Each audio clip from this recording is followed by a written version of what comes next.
In this lecture, you will see that how we evaluate hematuria, and that indirectly means the diagnosis and approach to hematuria.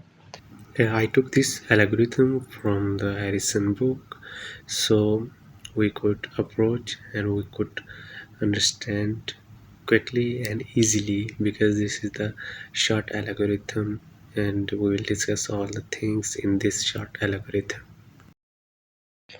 So, introducing hematuria, we see that the blood in the urine. So, it could be microscopic hematuria or macroscopic hematuria. In macroscopic hematuria, the patient observe the blood in the urine while maturation. That patient will say there was a blood clots or there is a red color of urine or brown color. So there is a microscopic hematuria in which we see the macroscopic red blood cells in the sedimentation and the urine dipstick. So there are two types of hematuria. Sometimes we have mixed types.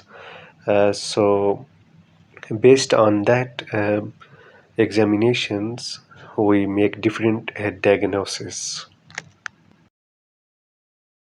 So, hematuria is a most important disease related to the urology and the nephrology.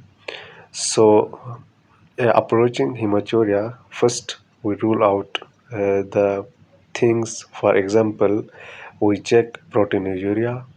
If there's protein, we collect the 24-hour urine and check if there is proteins, like if it's more than 500 milligram per 24 hour, and if there is dysmorphic RBCs or we see the RBC costs, then we further evaluate. For example, yes, because dysmorphic RBCs mean there is clot or costs that mostly comes from the kidneys, that we mostly suspect that there is disease coming from the kidney, the glomerular diseases. So it's positive. Look at the left side, right side. We see the serologic and hematologic evaluations. For example, we it means that we evaluate the nephrology things, not the things like the ureter or the in the urinary bladder. We just go and check if there is damage to the glomerulus of the kidney. So we check the blood cultures and anti-GBM, glomerular basement membrane antibodies, means if there is infections, sorry, is autoimmune disease that is just involving the glomerular basement membrane, and we check the NCA. This is antibodies complement. So we check the complement levels to evaluate the process of immunologic in the nephrologic diseases. We check the globulins and hepatitis B and C serologies, because sometimes hepatitis B and C will involve and go to the basement membranes of the neurology. So further we check the HIV and tetracycline to evaluate further diseases that are related to the nephrology and the glomerular basement membrane diseases. So this was the just a summary that how we evaluate the diseases related to the nephrology.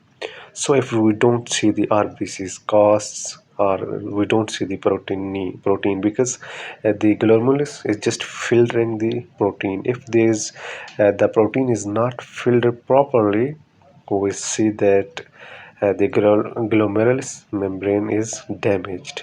So we will see protein in the urine, uh, which is involving the kidney disease, means the glomerulus disease.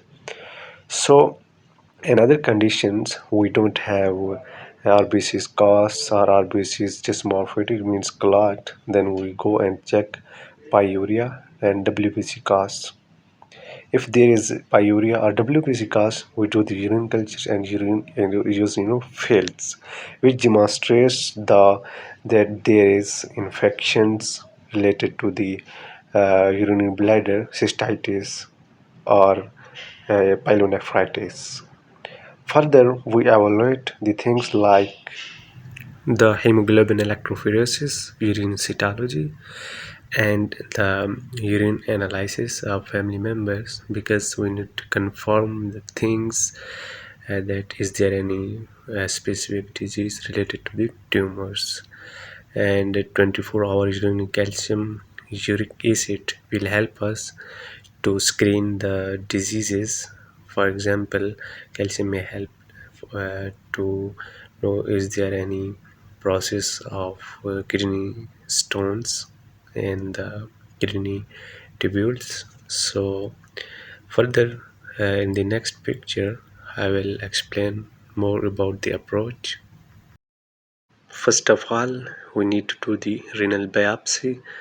Look at the top right side, because we need to confirm the glomerulus diseases or any specific antibodies. For example, anti glomerular basement membrane antibodies, to confirm the specific diseases like glomerulonephritis or other things. Now look at the left side. We do the intravenous palliography.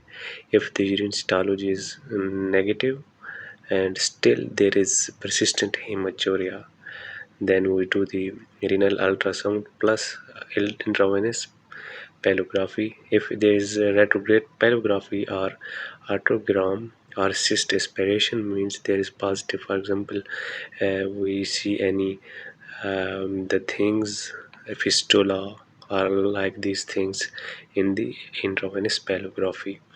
Still, renal ultrasound plus the intravenous palliography are negative. We do need to do the cystoscopy to see any lesions or any cut in the mucosa of the renal system. So, if there is cystoscopy positivity, we do the urogenital biopsy and we evaluate, and we do the pathology, that what is the tumor specification, or we do the staging of tumors if seen, or if there is any fistula like this.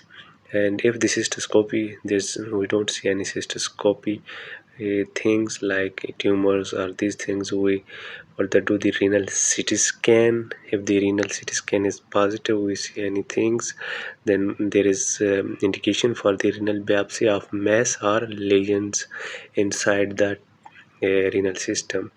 So if there is a renal CT scan negative, we do the follow-up of the patient, like we say, okay, visit the clinic and like 6 months or in a month if there is hematuria persistent. So till now I have explained all the approach and the diseases related to the hematuria.